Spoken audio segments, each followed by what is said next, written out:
para ninguém dizer que não teve acesso a isso, e pode reproduzir de montão. As TVs estão ensinando abobrinha para o povo.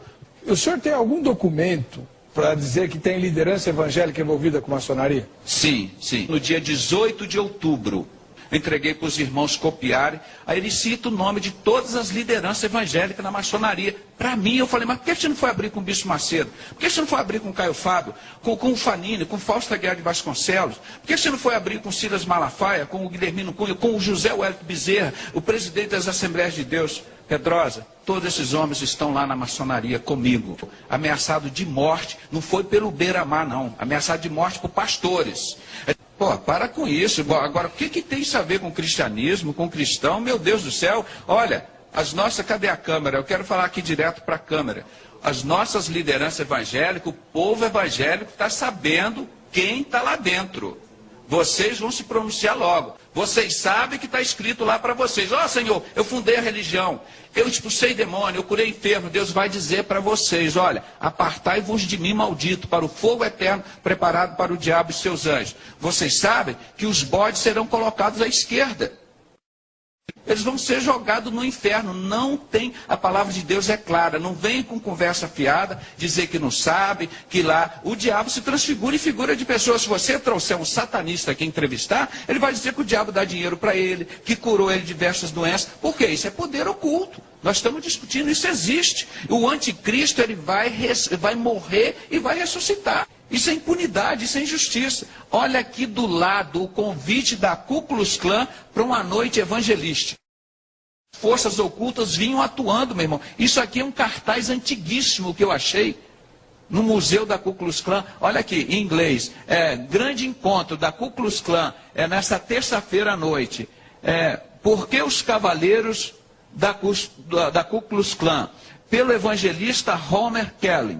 Entusiasta, comunidade, cantores, comunidade, dos livros evangélicos, bonitos números musicais. O Ku Klux Klan patrocinando o evangelho, meu irmão, matando os negros, fazendo tudo isso. É a mesma coisa que a maçonaria faz hoje. Faz tudo o que Hitler faz. É o mesmo sentimento do anticristo. Se você quiser saber, conhecer um pouco mais do anticristo, você estuda a vida do Hitler. Para ninguém dizer que não teve acesso a isso, e pode reproduzir de montão. As TVs estão ensinando abobrinha para o povo.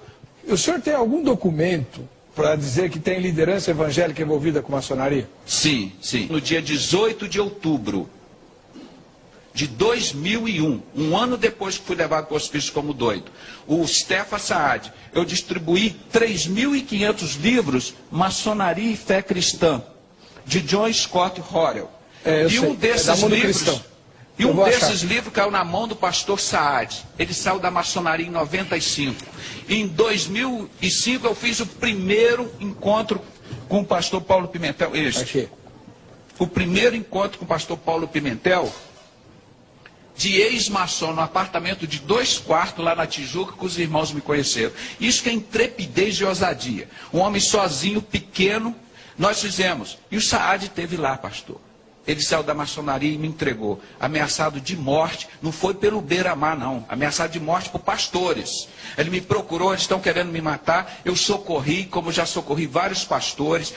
Aí o Stefan Saad sentou no sofá assim, grava que eu vou falar agora, 42 minutos. Ele faz uma oração, está aqui, está distribuído, entreguei para os irmãos copiarem. Aí ele cita o nome de todas as lideranças evangélicas na maçonaria. Para mim, eu falei, mas por que você não foi abrir com o Bispo Macedo? Por que você não foi abrir com o Caio Fábio, com o Fanini, com o Fausto Aguiar de Vasconcelos? Por que você não foi abrir com o Silas Malafaia, com o Guilhermino Cunha, com o José Wellington Bezerra, o presidente das Assembleias de Deus? Pedrosa, todos esses homens estão lá na maçonaria comigo. Porque Deus mandou um homem lá na minha casa, entregou, num vídeo que eu gravei em desespero, o cara ameaçado de morte, 42 minutos, ele me deu a lista das lideranças evangélicas envolvidas com o satanismo da maçonaria. O diabo faz isso, ele te dá toda a autoridade, depois puxa o seu tapete. É um poder que não tem na Constituição brasileira, não permite essas entidades funcionarem. E muito menos na Bíblia. Se em João 18, 20, pastor Jesus disse, e respondendo-lhes Jesus disse, eu sempre ensinei nos templos e nas sinagogas, onde reúnem todos os judeus. E tudo falei abertamente. E nada disse em oculto. Como é que o cristão vai viver de ocultismo? Nós, como vemos uma criança lá quietinha num canto, você pode saber lá que ela está fazendo coisa errada. Então esse ocultismo não tem lugar no ministério, na igreja de Cristo. Forças ocultas por trás dos grandes acontecimentos históricos do Brasil. A revelação é deste médico. José Renato Pedrosa acusa a instituição de satanismo e diz que os maçons vêm manipulando a humanidade no decorrer da história. Os homens mais ricos da face da terra são os maçons. Porque Deus mandou um homem lá na minha casa e entregou, num vídeo que eu gravei em desespero, o cara ameaçado de morte 42 minutos, ele me deu a lista das lideranças evangélicas envolvidas com o satanismo da maçonaria. Pastores maçons. Segundo o testemunho do pastor Saad, ex-maçom grau 33 e guarda dos selos por 10 anos, gravado em 18 de dezembro de 2001, afirma que estes são maçons e pastores evangélicos. Vamos aos nomes. Silas Malafaia e familiares, pastor da Assembleia de Deus da Penha, Rio de Janeiro. Edir Macedo, bispo fundador e dono da Igreja Universal do Reino de Deus. Bispo Rodrigues, político da Igreja Universal, pediu demissão por envolvimento num mensalão e etc. Miguel Ângelo, apóstolo da Igreja Cristo Vive, Rio de Janeiro. Fausto Aguiar de Vasconcelos, pastor presidente das Convenções Batistas Brasileira e Carioca. Nilson do Amaral Fanini, ex-pastor da PIB de Niterói e ex-presidente da Aliança Batista Mundial. Guilhermino Cunha, ex-pastor da Catedral Presbiteriana do Rio de Janeiro. Manuel Ferreira, juiz e pastor das Assembleias de Deus de Madureira, Rio de Janeiro. Abner, pastor da Assembleia de Deus de Madureira. Túlio Barros, pastor da Assembleia de Deus de São Cristóvão. José Wellington Bezerra da Costa, pastor presidente das Convenções Gerais das Assembleias de Deus. Caio Fábio, ex-pastor da Igreja Presbiteriana, Rio de Janeiro. Nemuel Kessler, pastor da Assembleia de Deus, Rio de Janeiro. Paulo César Brito, pastor fundador da Maranata do Rio de Janeiro. Francisco Silva, político e dono da Rádio do Garotinho Rádio Melodia, Rio de Janeiro. Isaías de Souza Maciel, pastor, dono da Rádio Boas Novas, Rio de Janeiro. Harold de Oliveira, político e dono da Rádio El Sadai, MK, publicita pai da Marina. Alberto Brizola, político e radialista, ex-marido da Marina de Oliveira, Rio de Janeiro. É estranho, pois todos citados na listagem, são grandes líderes evangélicos, que divulgam o Evangelho de Cristo e ajudam na obra de Deus e salvam muitas almas.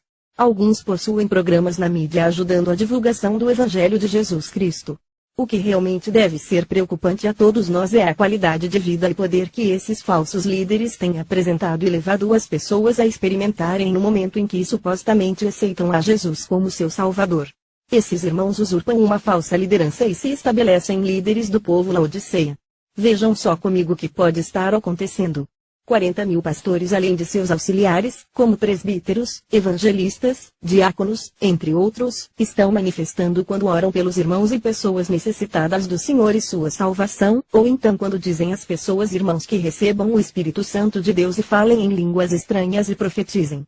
Raciocinem comigo como essas misturas com espíritos malignos anticristãos estão trazendo milhares e milhares de experiências malignas para os ajuntamentos cristãos, ao invés de estarem recebendo o Espírito Santo, estão compartilhando entre si com espíritos enganadores e manifestações que imitam as coisas de Deus, que não é difícil de ver, pois estão produzindo vazios e falta de mudanças no caráter do homem, estão blasfemando contra o Senhor Jesus. Quebraram o governo do Espírito pelo governo do homem. Imagine você ser o dono da casa e não poder entrar em sua própria casa, ficar literalmente fora. Veja o que uma aparente simples aliança pode fazer.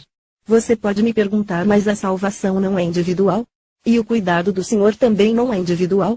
Digo que tem razão. A salvação nos é apresentada mediante ao Espírito Santo, nos convencendo do pecado, da justiça e do juízo.